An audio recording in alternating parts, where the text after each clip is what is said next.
सभी साथियों का आज की इस प्रेस वार्ता में बहुत बहुत स्वागत है।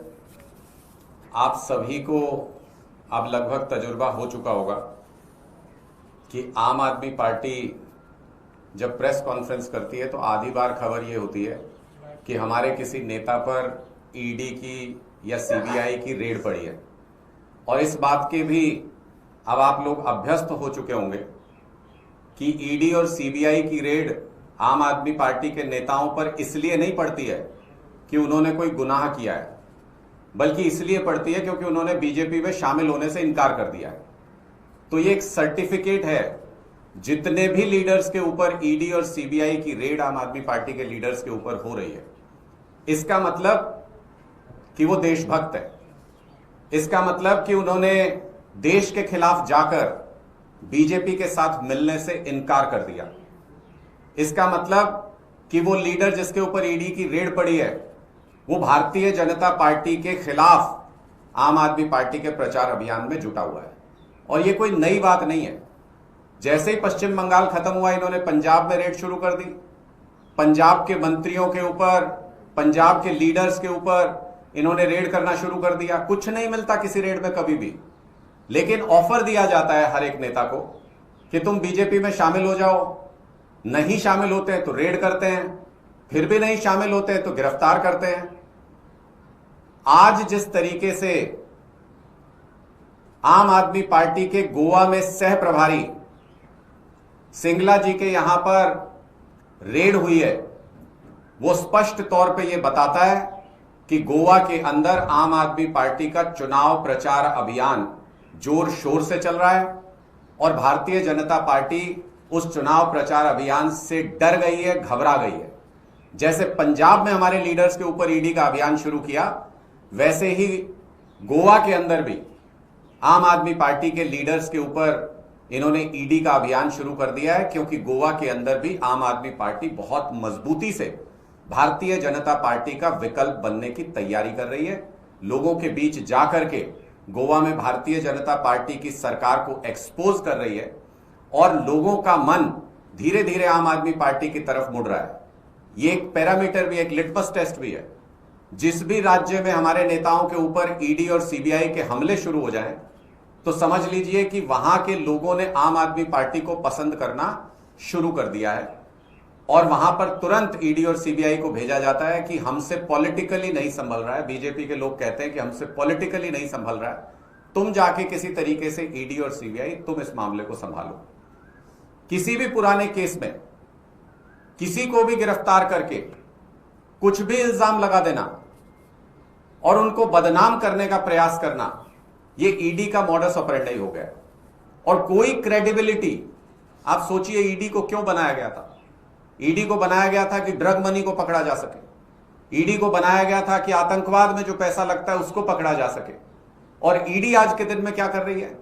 ड्रग मनी और टेरर मनी को छोड़ के बाकी सारे राजनीतिक काम ईडी और सीबीआई आज के दिन में कर रहे हैं। क्या ईडी का काम यह था?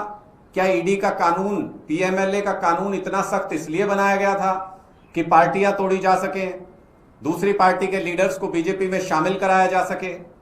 क्या इसलिए ईडी को इतने मजबूत लॉज दिए गए थे, इतने मजबूत हथियार दिए गए थे कि वो दूसरी पार्टी के लीडर्स के ऊपर हमला करके उनको बीजेपी में शामिल करा सके? अगर ऐसा है तो भारतीय जनता पार्टी का नकाब तो कब का उतर चुका है।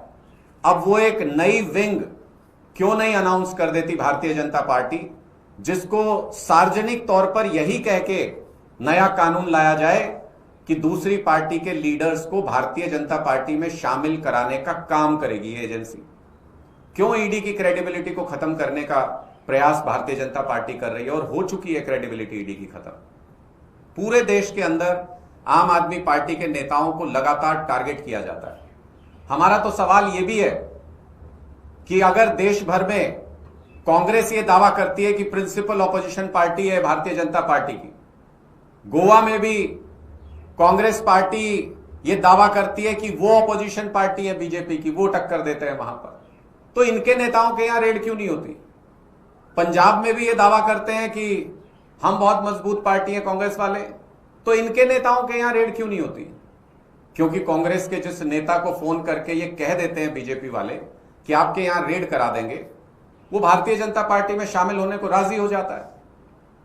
और आम आदमी पार्टी के लीडर्स, चाहे वो संजीव अरोड़ा जी हो, आज उनका एक ऐसा वीडियो आप सब लोगों ने भी देखा होगा, सोशल मीडिया के ऊपर वायरल है। खुद को हिंदुओं की पार्टी कहने वाली भारतीय जनता पार्टी कैसे एक हिंदू बिजनेसमैन अरोड़ा परिवार को तड़पा रही है, प्रताड़ित कर रही है, उस वीडियो में साफ नजर आता है। किस तरह से परिवार के लोगों को उस वीडियो में बिल्कुल तड़पते हुए, रोते हुए देखा जा सकता है। वो साफ बताता है कि भारतीय जनता पार्टी को न किसी धर्म से मतलब है, न किसी जाति से मतलब है, न आम लोगों से मतलब है, न बिजनेस कम्युनिटी से मतलब है। इनको सिर्फ और सिर्फ अपनी राजनीति से मतलब है। जिस तरह से सिंगला जी के यहां पर रेड हुई, उनको गिरफ्तार करने की खबरें आ रही हैं, जिस तरह से संजीव अरोड़ा जी को प्रताड़ित किया जा रहा है और जिस तरह से बाकी बिजनेस परिवारों को प्रताड़ित किया जा रहा है, वो साफ तौर पर यह दिखाता है कि मोदी सरकार सिर्फ अपने कुछ मित्र बिजनेसमैन की सहयोगी पार्टी बन करके रह गई है और बाकी कोई भी अगर पॉलिटिक्स में इन्वॉल्व है बिजनेस फैमिली से, तो उन सभी को प्रताड़ित करने का काम बीजेपी की सरकार कर रही है।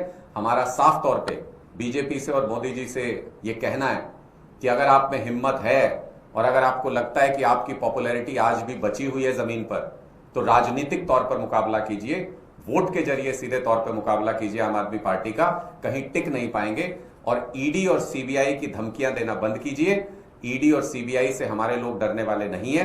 एक नया पैरामीटर सेट हुआ है, जिसके यहां भी ईडी और सीबीआई जाए वो करप्ट नहीं है, जिसके यहां भी ईडी और सीबीआई जाए वो गुनहगार नहीं है। आज के दिन का पैरामीटर यह है कि ईडी और सीबीआई मोदी सरकार में जिसके यहां जाए वो कट्टर देशभक्त व्यक्ति है, वो देश के लिए लड़ रहा है, देश के लिए सिद्धांतों की लड़ाई लड़ रहा है और भारतीय जनता पार्टी उसे अपने लिए, बीजेपी के लिए काम कराना चाहती है। यह आज के दिन की सच्चाई बनकर रह गई। आपके कोई सवाल है तो आप पूछ सकते हैं। Thank you.